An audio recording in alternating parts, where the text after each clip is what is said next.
Sumatera Barat kenapa menjadi salah satu yang memang selalu dilirik oleh baik secara nasional kalau bicara secara syariah, syariah ini gitu. Karena memang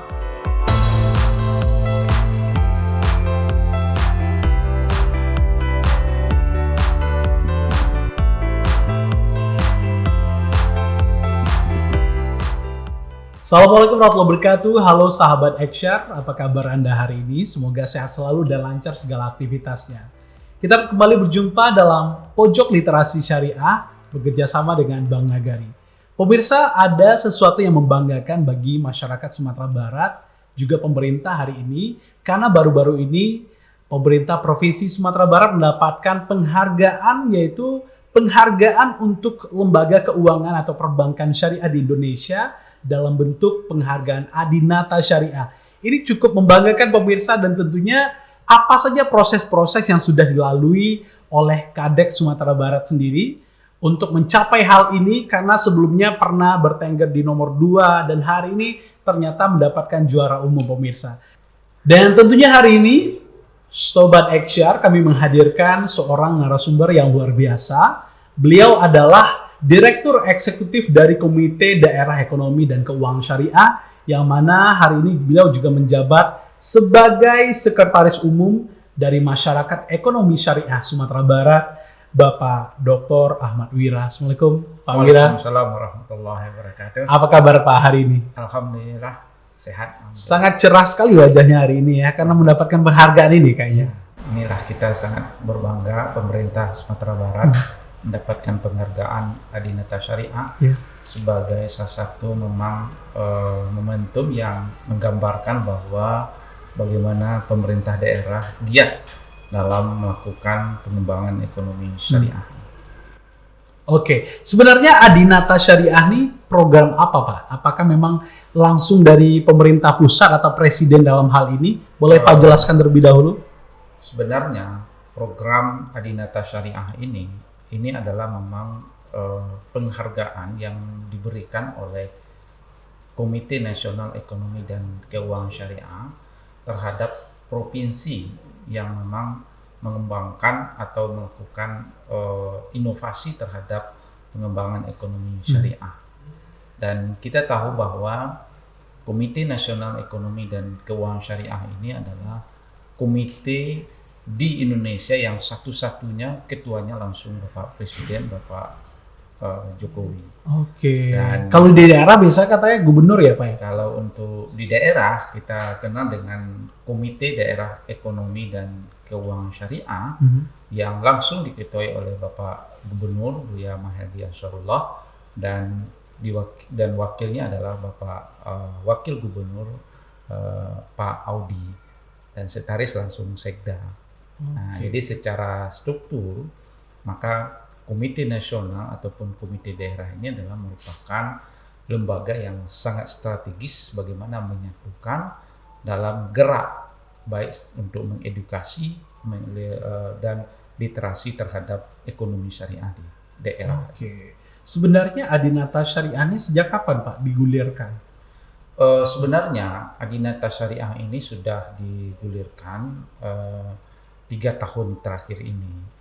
Berarti ini sudah dimulai pada tahun 2021, 2022, 2023 kemarin yang diumumkan di tahun 2024. Nah, katanya banyak juga program-program yang diperlombakan di sini Pak. Ada berapa Pak?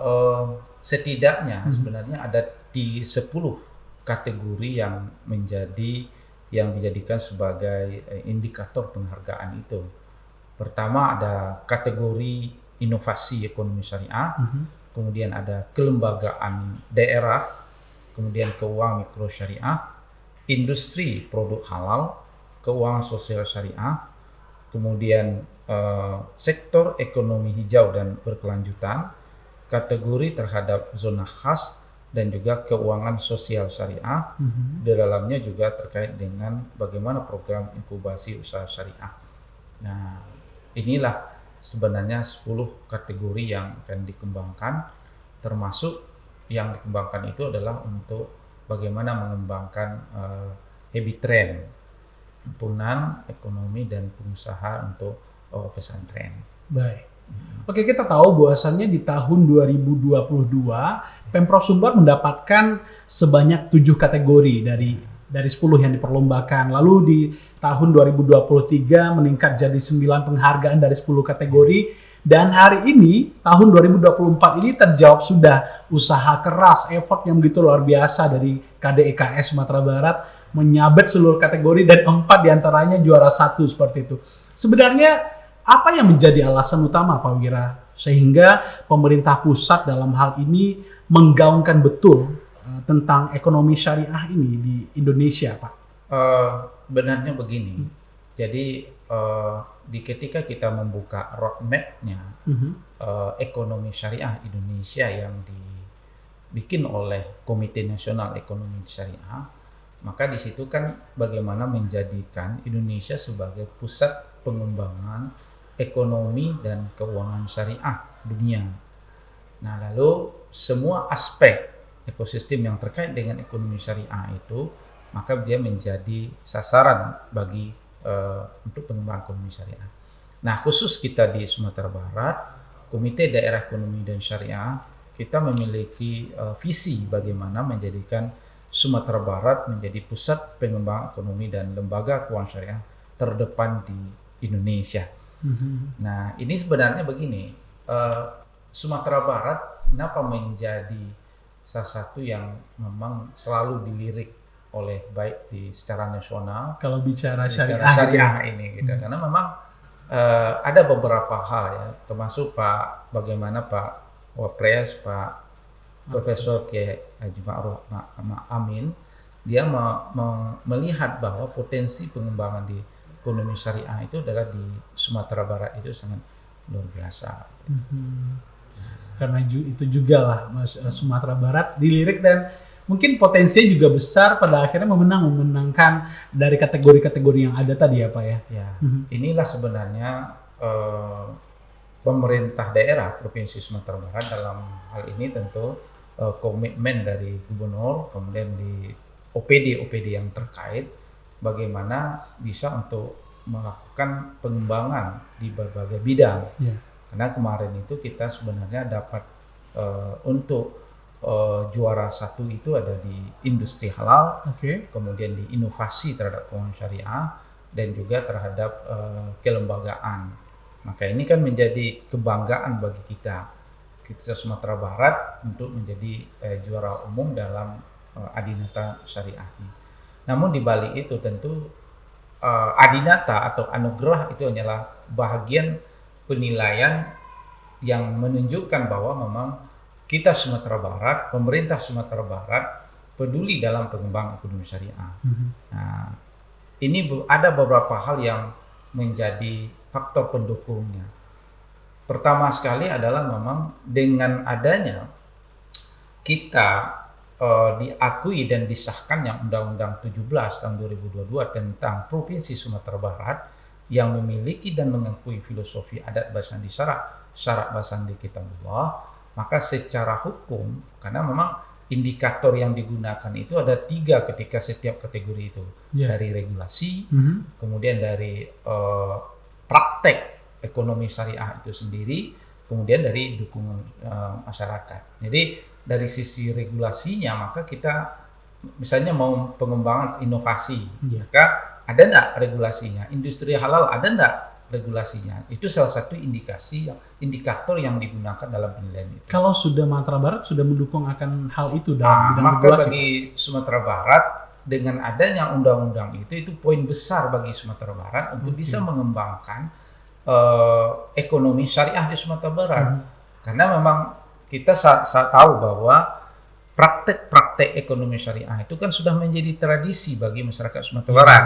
Misalnya paduan, itu kan bagi hasil, itu kan model-model yang sudah dikembangkan. Di rumah makan kita mengenal ada namanya adalah kita gunakan bagi hasil antara pemilik dengan usaha gitu.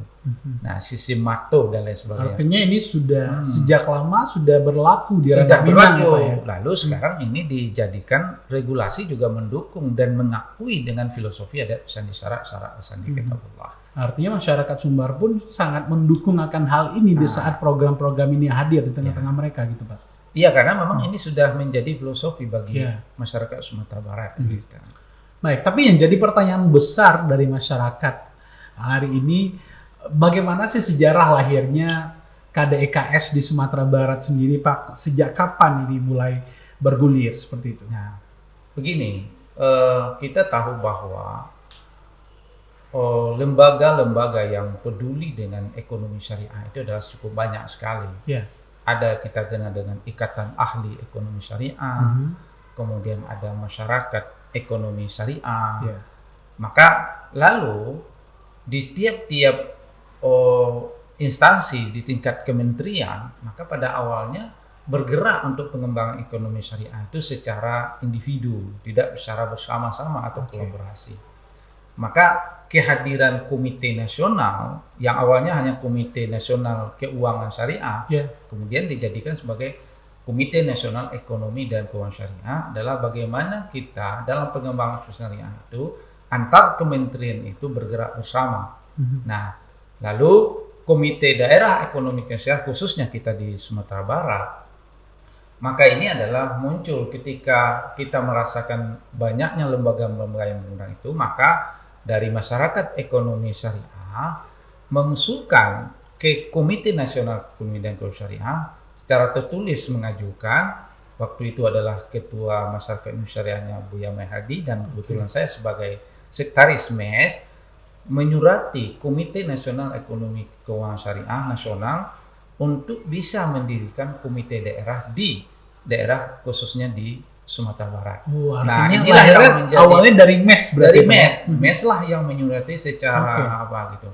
Dan ini berawal dari memang cerita kita dengan para ulama, majelis ulama dan lain sebagainya untuk pengembangan ini. Nah, surat inilah yang menjadi komite nasional untuk bagaimana bisa melakukan perubahan anggaran dasar, perubahan regulasi, dan bagaimana cara pembentukan terhadap komite nasional. Jadi surat MES ini menjadi tahun berapa Pak Wira? Nah, itu sudah kita ajukan di tahun 2019. Oke, di approve-nya? Di approve-nya itu adalah di tahun 2020 itu sudah mulai dibincangkan.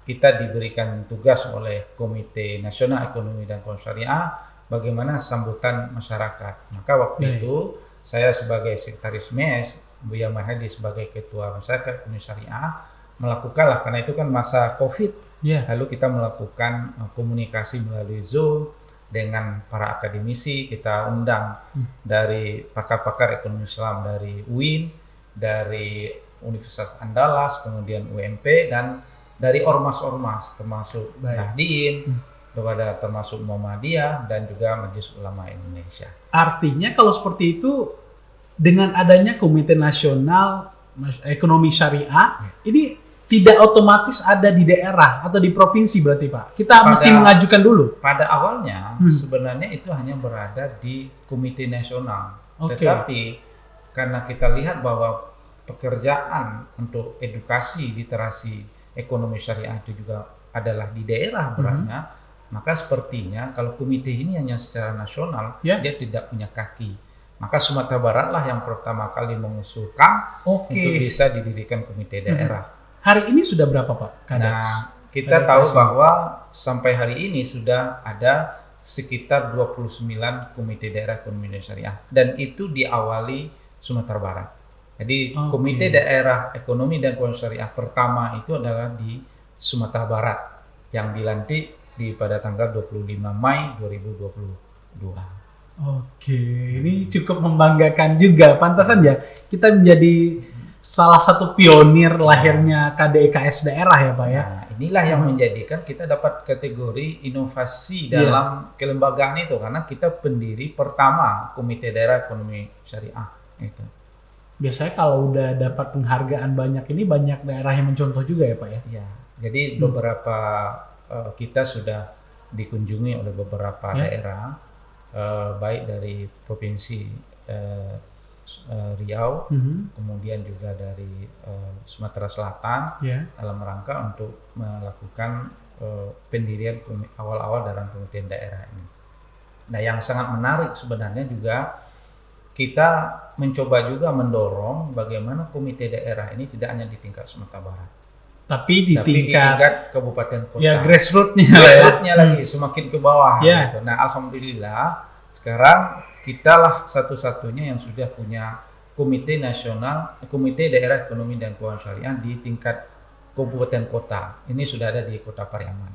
Baru satu ya Pak? Baru satu. Nah, mudah-mudahan ini akan menjalar juga. Nah, kalau saya melihat inilah sebenarnya perbuatan hasanah yang kita lakukan, dan mudah-mudahan ini menjadi amal jariah lah bagi orang-orang yang pendiri, yang pada akhirnya nanti memang secara keseluruhan komunitas daerah ini bisa bergerak. Oke. Tentunya di balik pekerjaan yang tidak mudah ini banyak sekali orang-orang yang terlibat di sini. Selain memang gubernur, wakil gubernur, sekda, dan Pak Wira, siapa lagi yang terlibat dalam kepengurusan KDEKS Sumbar ini? Secara struktur, kita membuat dalam struktur itu ada ketua komite daerah itu adalah langsung Pak Gubernur, sekretaris adalah wakil gubernur, kemudian wakil adalah wakil gubernur, sekretarisnya Pak Sekda, sekretariatnya itu adalah di Biro Ekonomi. Nah, lalu anggota komite daerah itu adalah semua instansi vertikal, Bank Indonesia, OJK, kemudian Kementerian Agama, Majelis Ulama Indonesia Sumatera Barat, dan OPD masuk semua. Kenapa? Karena memang tupoksi tugas utama dari komite daerah itu adalah bagaimana bisa menyatukan gerak langkah dalam pengembangan ekonomi syariah antar OPD, sehingga dia tidak bergerak sendiri-sendiri. Nah, itu adalah satu yang harus kita bangun. Baik, ini juga yang menjadi kekuatan bagi KDKS Sumatera Barat untuk bisa berkembang lebih cepat, menjadi pionir juga, didukung oleh stakeholder ini ya Pak ya? Jadi kita melihat begini, saya melihat kenapa komite daerah ekonomi dan keuangan syariah itu cukup bisa berkembang, karena memang dia selaras dengan visinya gubernur. Jadi kita tahu bahwa visi daripada Provinsi Sumatera Barat ini kan bagaimana menjadikan masyarakat Sumatera Barat, terwujudnya Sumatera Barat yang madani, unggul, dan berkelanjutan. Maka terbentuknya komite daerah ini adalah sebagai langkah yang sangat strategis dalam mengimplementasikan filosofi adat Besandi Syarak Besandi Kitabullah. Sehingga pada akhirnya apa? Ketika kita membuat SK atau melahirkan SK terkait dengan komite daerah ini, maka ini agak mudah kita lakukan karena memang sesuai dengan visi. Secara penganggaran pun dia bisa diturunkan. Nah, sehingga sekarang pemerintah Sumatera Barat dalam berbagai kegiatan-kegiatan tentang ekonomi syariah itu sudah ada di masing-masing dinas itu. Tidak hanya sebenarnya di dinas-dinas tertentu, ada juga di dinas koperasi, juga di situ ada bagaimana mengedukasi literasi koperasi syariah. Gitu. Ini kan menunjukkan ada keberpihakan pemerintah daerah dalam rangka ini. Nah, disitulah peran Komite Daerah Ekonomi Syariah menyatukan antara OPD itu, nanti gerakannya sama. Oke, baik. Lantas kerjasama dari stakeholder ini tentunya tidak sendiri ya Pak ya, banyak kepengurusan yang terlibat dalam hal ini. Tapi kita tidak bisa berpuas diri dengan penghargaan yang sudah diraih sebagai juara umum Adinata Syariah ini. Apalagi nih agenda-agenda penting lainnya dalam waktu dekat dan beberapa jadi untuk kita jangka panjang juga Pak. Di komite daerah itu setidaknya ada 6 misi yang akan kita lakukan. Yang pertama adalah bagaimana kita meningkatkan industri produk halal. Jadi kita sangat berharap Sumatera Barat adalah menjadi pusat dalam pengembangan industri produk halal. Nah, mungkin bagi kita masyarakat Sumatera Barat beranggapan bahwa apa yang menjadi produk-produk Sumatera Barat pasti adalah Sudah halal. Nah, ini kan menjadi apa Iya. juga. Tapi dengan kemarin kita ini misalnya adanya berbagai peristiwa-peristiwa yang memang mengejutkan, ada Iya. sate yang Mhm. ada unsur babi dan lain sebagainya. Ini kan juga mengejutkan, ternyata orang bisa melihat bahwa ternyata ada sate yang dari babi. Nah, ini kan perlu kita cermati dengan baik. Nah, kalau kami di akademisi, ketika ditanya orang, bagaimana kalau seandainya orang bikin rendang, dia menggunakan rendang babi, boleh enggak? Iya. Ya kan? Mhm. Nah, sehingga kami orang akademisi ini bisa menjadi artikel yang dia tembus di level international Scopus. Jadi istilahnya adalah rendang yang ada muatan keagamaan. Saya yakin ketika kita mau mengembangkan itu. Nah, oleh sebab itu Itu tulisan Pak Wira juga. ini teman-teman saya yang ada di Jogja, Mhm. dia berbicara tentang ini. Jadi Baik. antara milik Sumatera Barat dengan ini adalah makanan gitu. Secara makanan kan boleh aja orang bikin Iya. rendang babi. Mhm. Nggak bisa ngapain-ngapain orang gitu. Nah, oleh sebab itu kita mesti labelisasi halal ini sangat penting. Oke. Dan ini juga sudah menjadi amanah undang-undang Iya. BPJPH gitu. Baik. 2026 dulu 2024 target, Mhm. lalu sekarang diperpanjang. Nah, kemudian juga penguatan terhadap lembaga jasa keuangan syariah. Baik. Nah, disinilah satu Mhm. komite daerah juga berkepentingan untuk mengawal bagaimana konversi Bank Nagari menjadi syariah ini. Oke. Nah, karena ini adalah juga misi kita dalam kaitan untuk Benar. jasa lembaga keuangan syariah. Sebenarnya masyarakat Sumbar sudah lama-lama nih menunggu ini, Pak ya. Ya, sebenarnya masyarakat Sumatera Barat sudah lama, Iya. putusan dari pemegang saham juga sudah ada tahun 2019. Iya. Nah, tinggal memang bagaimana kita menyiapkan dua hal. Tentu pertama adalah kita tidak boleh menganggap bahwa ketika kita kembangkan bisnisnya menjadi syariah itu dapat dipastikan dia itu akan gagal atau dan lain sebagainya. Karena bagi orang bisnis itu tidak prinsip syariah tidak syariah, tapi kan bagaimana mendatangkan keuntungan begitu. Atau growth lah ya. Nah, ini yang sangat penting. Jadi saya pikir dalam ke depan maka komite daerah ini adalah termasuk yang juga dikawal dalam konversi Bank Nagari menjadi syariah. Jadi sekalipun di Sumbar gitu ya, tidak otomatis semua makanannya adalah halal. Ya. Menyoal makanan tadi karena mulai dari proses, wajan yang digunakan, sampai ke sana kajian katanya Pak Wira ya. Jadi untuk proses industri halal atau sebuah makanan halal itu kan memang dari hulu sampai hilir. Iya. Jadi dia tidak sederhana. Saya contohkan saja gitu dalam konteks penyembelihan. Iya. Ketika penggunaan penyembelihan itu apakah sudah disesuaikan dengan syariat? Benar. Kemudian nanti juga malahan ketika dalam pengangkutan transportasinya, misalnya kan sederhana orang melihat gitu. Sekarang ada mobil pick up paginya digunakan karena banyak di Sumatera Barat orang yang hobi buru babi gitu ya. Nah, paginya digunakan pengangkut untuk mengangkut anjing untuk melakukan buru babi.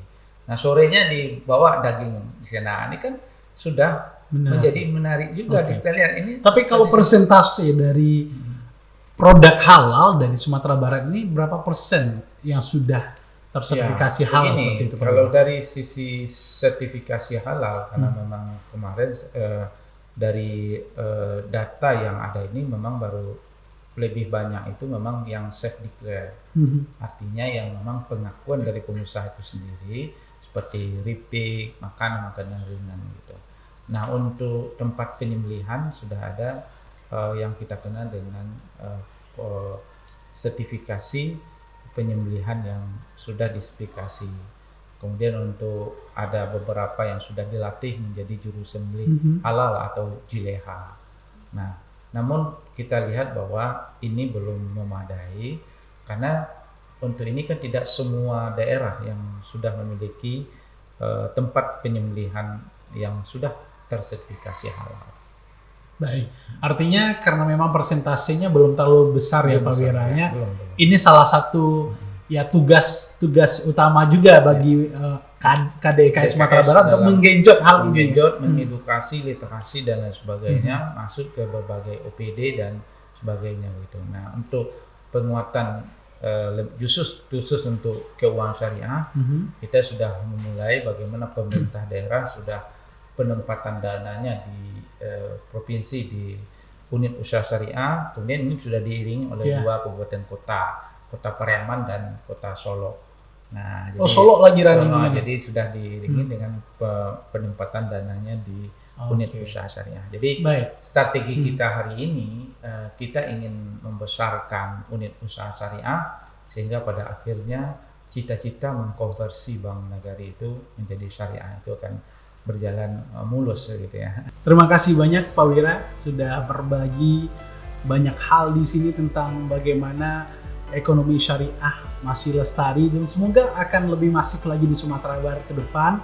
Kita juga berharap kepada KDKS supaya tetap konsisten di jalan ranah baik ini Pak ya, memberikan edukasi, sosialisasi kepada masyarakat luas Sumatera Barat agar masyarakat kita tidak hanya kita memang adat bahasa di syarak bahasa di kitabullah, tapi itu saja tidak cukup. Perlu kesadaran lagi bagaimana halal itu penting, bagaimana kita dalam hidup dan kehidupan itu benar-benar berbasiskan syariah tentunya, apalagi terhadap keuangan. Dan Sobat Eksyar, terima kasih atas kebersamaan sekalian pada hari ini. Saya Oktafril dan beserta juga narasumber Pak Wira hari ini mengucapkan terima kasih dan sampai jumpa di episode selanjutnya. Wassalamualaikum warahmatullahi wabarakatuh.